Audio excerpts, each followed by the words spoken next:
Inilarawan ni Pangulong Ferdinand R. Marcos Jr. na isa sa pinakaproduktibong state visit niya ang 5 araw na pagbisita sa India.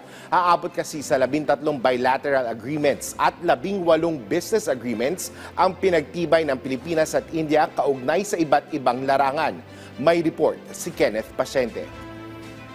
Naging siksik at produktibo ang 5 araw na state visit ni Pangulong Ferdinand R. Marcos Jr. sa India mula noong Lunes hanggang ngayong araw. Una sa kanyang naging schedule ang pagbisita sa Filipino community kung saan tiniyak ng Pangulo na patuloy ang pamahalaan para itulak ang kapakanan ng mga OFW hindi lamang sa India kundi sa buong mundo. Kinaumagahan ng gawaran ng ceremonial welcome ang Pangulo at First Lady Liza Araneta Marcos sa Rashtrapati Bhavan o ang Presidential Palace ng India. Dito malugod siyang sinalubong ni President Draupadi Murmu at Prime Minister Narendra Modi. Nag-alay din ng bulaklak ang Pangulo at First Lady sa Rajghat bilang pag-alala sa tanyag na Indian philosopher na si Mahatma Gandhi.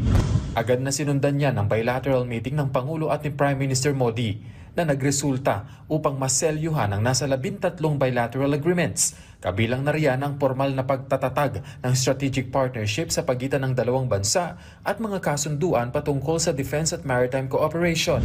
Nagkaroon din siya ng bilateral meeting kasama si President Murmu at sa state banquet na inihanda para sa Pangulo, sinabi nito na ito anya ang pinakaproduktibo niyang state visit. Miyerkules nanguna ang presidente sa isang CEO roundtable sa New Delhi. Dito ibinida niya ang kakayahan ng Pilipinas bilang isang investment hub at ibinahagi sa mga business leader ang ginagawang reforma ng bansa para mas maging mabilis ang pagpasok ng mga mamumuhunan gaya ng pagbibigay ng green lanes para sa mga ito, pagsawata sa red tape at iba pa. Muli ring iginiit dito ng Pangulo ang pagtulak sa preferential trade agreement sa India na kapwa mapapakinabangan ng dalawang bansa. Kinagabihan na magkaroon ng foreign policy speech ang Pangulo sa isang forum na inorganisa ng Observer Research Foundation.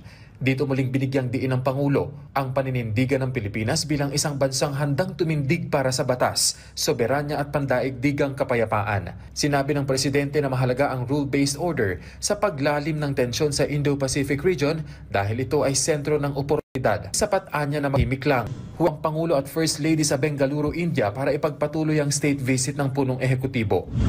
Agad na tumungo ang Pangulo sa Philippines-India Business Forum kung saan inanunsyo ang pagkakapirma ng 18 business agreements na inaasahang mas magpapatibay pa sa economic cooperation ng dalawang bansa.